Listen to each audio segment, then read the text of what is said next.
अंकी चित्रकूट पति साहसशील समुद्र कवि भूषण पदवी दई हृदय राम सुत रुद्र। ये बात कही है शिवराज भूषण में कवि भूषण ने कि उन्हें घनश्याम से भूषण कहलाने का जो उनका जो नाम बदला गया, भूषण जो है उनको जो पदवी दी गई, जो उपाधि दी गई, वो किसने दी? हृदय राम के पुत्र रुद्र ने दी। ये चित्रकूट के राजा थे और चित्रकूट के राजा का पुत्र था रुद्र, उन्होंने ये उपाधि दिए। देखिएगा कि रीतिकालीन काव्यधाराओं की बात करें तो उस समय का तत्कालीन यदि नायक जो कोई रहा है वो नायक रहे हैं शिवाजी। आप देखिएगा कि भूषण जो है उन्होंने अपनी कविताओं में उनके जो प्रिय राजाओं की यदि बात करें तो प्रिय राजाओं में दो ही राजा उनके प्रिय रहे हैं। एक तो बुंदेला नरेश छत्रसाल महाराज और दूसरे रहे हैं छत्रपति शिवाजी। तत्कालीन समय की बात कर रहा हूं विद्यार्थियों, तत्कालीन समय में यदि कोई नायक रहा है तो वो नायक है शिवाजी, और यदि कोई खलनायक रहा है उस दरमियाने में तो वो है औरंगजेब। इन दोनों के कृतित्व को लेकर के इन्होंने अपनी काव्य रचना लिखी। और उस तत्कालीन राजाओं में सबसे ज्यादा यदि भूषण को कोई प्रिय था तो वो थे शिवाजी और छत्रसाल महाराज। इनके दरबार में इन्हें विशेष सम्मान प्राप्त हुआ। कवि भूषण की रचनाओं में शिवराज भूषण, छत्रसाल दशक, शिवा बावनी, भूषण हजारा, भूषण उल्लास आदि का उल्लेख है। मैं आपको बता देना चाहता हूं कि शिवराज भूषण नामक इस काव्य में 385 पद्य हैं। और छत्रसाल दशक की बात करें तो छत्रसाल दशक के 10 कवित्वों में उन्होंने बुंदेले वीर छत्रसाल के शौर्य का वर्णन उन्होंने किया है। छत्रसाल दशक में 10 कवित्वों में, छत्रसाल दशक के जो 10 कवित्व हैं उन 10 कवित्वों में बुंदेला जो वीर है छत्रसाल महाराज, उनके शौर्य का वर्णन उन्होंने किया। शिवा बावनी की बात करें तो इस शिवा बावनी में इन्होंने 52 कवित्व लिखे। कितने कवित्व लिखे? 52 कवित्व लिखे हैं। भूषण हजारा, भूषण उल्लास आदि उनकी अन्य रचनाएं रही है। उनकी जो सर्वाधिक प्रसिद्धि जो उनको प्राप्त हुई वो मिली शिवराज भूषण कृत रचना से, कि शिव भूषण द्वारा कृत रचना जो है शिवराज भूषण, वो उनकी प्रसिद्धि का स्रोत रही है। भूषण की रचनाओं में राष्ट्रीयता की भावना और वीरता के उद्गार और ओज गुण का वैशिष्ट्य है। मैंने आपको पहले भी कहा है कि जहां संपूर्ण रीतिकाल के कवि श्रृंगारिकता को महत्व दे रहे थे, ब्रज जिस श्रृंगार से पल्लवित और पुष्पित होकर के आगे बढ़ रही थी, वहीं यदि ओज किसी कवि ने ओज का संपुट लगाया था तो वो था केवल कवि भूषण। भूषण के काव्य में सर्वथा उदारता का भाव मिलता है। इन्होंने सभी धर्मों को समान दृष्टि से देखा। मैं यूं कहूंगा कि इनका जो नायक है वो है शिवाजी और खलनायक है औरंगजेब। औरंगजेब से भूषण की कोई जातीय वैमनस्यता नहीं थी कि वो मुसलमान है इसलिए वैमनस्यता रही, नहीं। यदि भूषण औरंगजेब के विरोध में थे तो वो इसलिए थे क्योंकि उन्हें औरंगजेब की जो नीतियां थी वो उन्हें सहजता से स्वीकार नहीं थी, क्योंकि औरंगजेब की नीतियां कहीं न कहीं देश के लिए, देश की जनता के लिए, वहां की तत्कालीन प्रजा के लिए, लोगों के लिए बड़ी दयनीय थी, बड़ी दंडनीय थी, और इसीलिए उन्हें वो पसंद नहीं थे। इसीलिए वो वीरता के उद्गार, ओज के गुण और राष्ट्रीयता, नेशनलिज्म की बात करें तो भूषण ने वो राष्ट्रीयता के भाव जो है उसमें जागृत किए।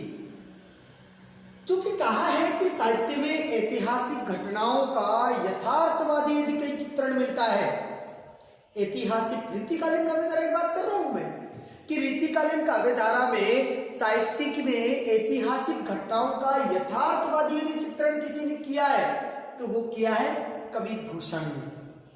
इन्होंने शिवाजी को क्या बताया?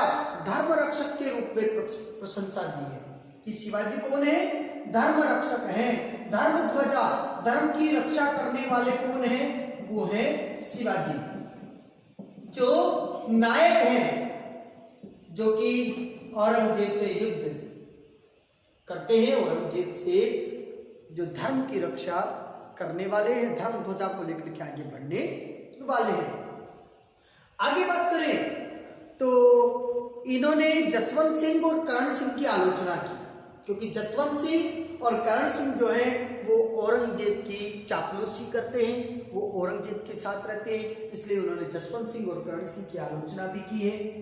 भूषण ने संपूर्ण काव्य में ब्रज भाषा में उन्होंने अपनी काव्य की रचना की है, और इन्होंने ओज गुण से परिपूर्ण ब्रज भाषा का प्रयोग यदि किसी कवि ने सर्वप्रथम किया तो वो किया भूषण ने। भूषण कवि के 5 कवित्व आज पाठ हमारे यहाँ पाठ में दिए गए हैं। इन 5 कवित्वों में भूषण के 5 कवित्व लिए गए हैं।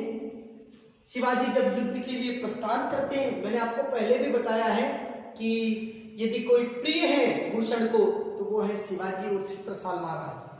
तो शिवाजी जब युद्ध के लिए प्रस्थान करते हैं तो संसार भर में खलबली मच जाती है। नायक को नायक दिखाने का काम यदि भूषण ने किया है अपने काव्यों में, कि नायक नायक है, उसको दिखाने का काम भूषण ने अपने काव्य में किया। कि जब वो सेना जो है, शिवाजी की सेना जब युद्ध के लिए प्रस्थान करती है तो चारों तरफ क्या हो जाता है, धूल के गर्द में सूर्य जो है वो तारे के समान दिखता है। धूल का जो गर्द है, गर्द का गबार, जो धूल का गुब्बारा है उसमें सूर्य तारे के समान दिखता है। चारों तरफ आसमान जो है वो धूल से सम जाता है। समुद्र थाली में रखे पारे की तरह प्रतीत होता है, और समुद्र वो छोटा सा प्रतीत होता है। औरंगजेब के दरबार में समुचित सम्मान न पाकर के क्रोध से उबलते हुए शिवाजी का रौद्र लाल मुख देख करके औरंगजेब का मुख कैसा हो गया है, काला हो गया है। जैसे होता ना एकदम आग की लपेट देखने से क्या हो जाता है कि चारों तरफ का वातावरण काला हो जाता है, वैसे ही रौद्र रूप को देख करके औरंगजेब का मुख काला हो गया है, और उसके सिपाही जो है वो भय से पीले पड़ गए हैं। शेषनाग, विधाता और यमराज, विधाता करतार का मतलब था ब्रह्मा, शेषनाग, ब्रह्मा और यमराज के दायित्वों को असल में शिवाजी ही निभाते हैं। देखिएगा अलग अलग। शेषनाग का काम क्या है, पृथ्वी को धारण करना, पृथ्वी को स्थिर करना। तो यदि कहीं भी अराजकता है, कहीं भी प्रजा त्रस्त है, तो प्रजा की रक्षा का काम किसका है, शेषनाग की भूमिका में शिवाजी निभाते हैं। किसी की सृजनात्मकता है, किसी का पालन पोषण करना है, तो उसका काम करतार, विधाता की तरह कौन निभा रहा है, शिवाजी निभाते हैं। यमराज मृत्यु का देवता है, दुरात्माओं को यदि मृत्यु देने का काम किया है तो शिवाजी ने यमराज बनकर के तुमको किया। तो कहीं ना कहीं भूषण के नायक शिवाजी जो है उनका आप देखिएगा कि उन्होंने किस तरीके से उनका वर्णन किया कि एक व्यक्ति कितने दायित्वों का निर्वहन कर रहा है। शिवाजी का शत्रुओं पर, शंकर पर, कामदेव पर उन्होंने क्या कहा कि शिवाजी जो है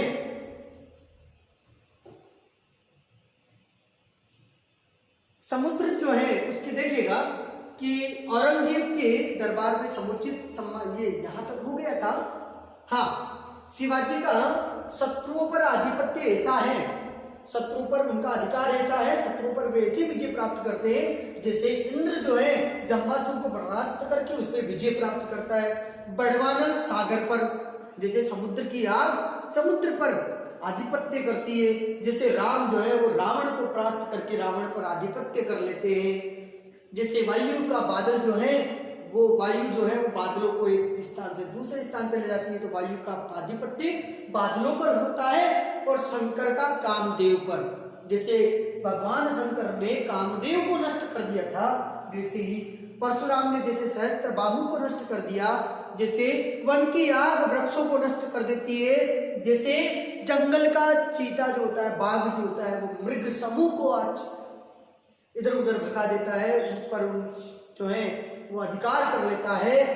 शेर जैसे हाथियों पर अपना अधिकार स्थापित करता है, जैसे प्रकाश अंधकार पर स्थापित करता है, जैसे श्री कृष्ण कंस पर अपना आधिपत्य करते हैं, वैसे ही भगवान, वैसे ही जो है कवि भूषण ने शिवाजी की तुलना की है कि वह शिवाजी जो है वो इन जो मलेच्छ हैं, जो मुगल हैं, इनको हरा करके पृथ्वी पर उन सबका कर्तृत्व देखिएगा। कहीं कहीं शिवाजी का कर्तृत्व किसके समान बताया है? इंद्र, बड़वानल, राम, वायु, शंकर, परशुराम, दावाग्नि, चीता और शेर की तरह, प्रकाश की तरह शिवाजी के कार्य पद्धति को उन्होंने अवलोकित किया है।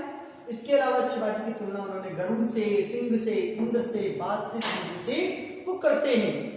कवि मानता है कि सूर्य के समान नवखंड भूमंडल पर सर्वत्र शिवाजी का ही वर्चस्व है। कि कहा, कवि कहता है कि सूर्य की तरह ही जो नवखंडों में जो भूमंडल विच्छेदित है, बटा हुआ है, वहां चारों तरफ शिवाजी का ही वर्चस्व है।